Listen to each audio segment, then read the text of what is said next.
Bonjour et bienvenue dans une nouvelle vidéo. Nous allons parler des libertés de la haute mer. Avant de commencer, n'oubliez pas de me soutenir en vous abonnant et en likant ma vidéo si vous aimez mon travail. La Convention des Nations Unies sur le droit de la mer régit l'appropriation des États côtiers sur l'espace maritime. Qu'en est-il de ces eaux situées au-delà de toute souveraineté étatique qui couvrent pourtant la moitié de la surface de la Terre et 64% des océans?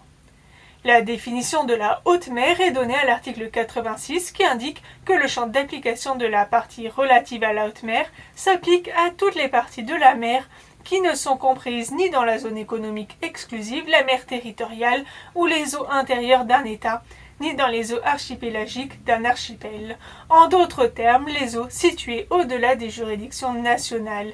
Il y a donc une absence de toute souveraineté territoriale sur la haute mer. Puisque la haute mer est en dehors de toute juridiction étatique, n'appartient-elle à personne ou au contraire appartient-elle à tous? Cette question de savoir si elle est res nullius ou res communis est pertinente car elle permet de penser cet espace recouvrant la moitié de la surface de notre planète. Le principe qui s'applique dans cet espace est la liberté de la haute mer, ou plutôt les libertés, régies à l'article 87 de la Convention dans le respect du droit international. En droit, la liberté est la faculté d'exercer une compétence sans avoir à en demander l'autorisation. La liberté n'est donc pas l'absence de réglementation et les conventions de droit international telles que la Convention des Nations Unies sur le droit de la mer codifient les libertés dans le but de protéger les libertés des autres. Les libertés de la haute mer sont énumérées à l'article 87, la liberté de navigation, la liberté de survol, la liberté de poser des câbles et des pipelines sous-marins, la liberté de construire des îles artificielles et autres installations autorisées par le droit international, la liberté de la pêche, la liberté de la recherche scientifique. Elles sont énumérées en fonction de leur importance, de la plus importante à la moins essentielle, en fonction de la politique qui a été choisie. Ainsi, par exemple, la pêche, deuxième en 1958, a été rétrogradée à la 5e place. Revenons sur chacune de ces libertés. La liberté de la navigation est la plus ancienne. Ainsi, lorsque Grotius plaidait pour une mare liberum, on entendait à cette époque la liberté de naviguer. Le pendant de la liberté de navigation, la liberté de survol, est régi par la Convention de Chicago du 7 décembre 1944 relative à l'aviation civile internationale. Ces libertés de navigation et de survol sont bel et bien une liberté et non un droit qui ne souffre pas de restrictions contrairement au droit de passage inoffensif de transit et archipélagique. Elle admet le ravitaillement en haute mer controversé car il permet d'échapper aux taxes. La liberté de poser des câbles et des pipelines sous-marins est également garantie, même si cela pose des questions, puisque ces infrastructures doivent bien être reliées d'une façon ou d'une autre au continent. Venons-en à la liberté de la pêche.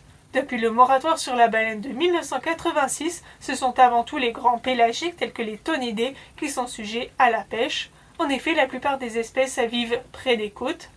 La liberté de pêche est sans aucun doute la liberté de la haute mer la plus controversée aujourd'hui à cause des pratiques destructrices de la pêche industrielle ou encore du chalutage en eau profonde qui nécessite une réglementation pour préserver les ressources halieutiques. Les États riverains peuvent prendre des mesures comme l'interdiction de filets maillants dérivant par la Convention de Wellington de 1989 ou l'interdiction par l'Union européenne du chalutage en eau profonde, destructeur par exemple des coraux, et de la pêche électrique pour les navires battant pavillon UE. Le traité sur la haute mer de 2023, dit BBNJ, pas encore entré en vigueur, permettra d'instaurer des aires marines protégées en haute mer. Ainsi, la liberté de la pêche tend à être plus théorique que réellement effective. On retrouve également la liberté de construire des îles artificielles et autres installations qui permettent des activités d'exploitation. Et enfin, la liberté de la recherche scientifique en mer, également rappelée à l'article 238. La recherche scientifique en mer, à laquelle la Convention dédie sa partie 13, s'applique à la recherche fondamentale comme appliquée. Ainsi, cette liberté de la recherche scientifique est reconnue sous réserve des parties 6 sur le plateau continental et 13 de la Convention.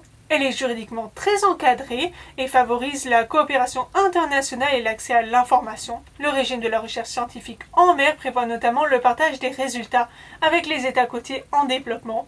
À noter que lorsqu'un État n'a pas revendiqué sa ZEE, cette liberté s'applique également dans les eaux surjacentes ou la colonne d'eau dans le respect de la partie 6 portant sur le plateau continental qui s'étend jusqu'à 200 000 marins et n'est pas sujet à revendication. L'article 87 de la Convention précise les conditions de la mise en œuvre de ces libertés. Il prévoit ainsi que la haute mer est ouverte à tous les États, qu'ils soient côtiers ou sans littoral. Un autre principe de la haute mer est le principe d'égalité de la haute mer, à la fois dans l'accès à la haute mer et l'usage de la haute mer. L'article 89, intitulé « Illégitimité des revendications de souveraineté sur la haute mer », prévoit l'absence de souveraineté individuelle ou collective des États en haute mer, ce qui garantit l'égalité des droits. Enfin, l'article 88 proclame que la haute mer est affectée à des fins pacifiques, comme c'est également le cas de l'espace extra-atmosphérique, la Lune, Mars et les autres planètes, ou encore de la région antarctique. On peut constater que la haute mer est ouverte à tous les États sur un principe de liberté et d'égalité et est présentée comme une zone de liberté, mais pas de non-droit. Elle est tout de même soumise au droit, notamment par le biais de l'application du principe de l'exclusivité de la loi du pavillon, et les usagers sont soumis à des obligations, principe que nous verrons dans une prochaine vidéo.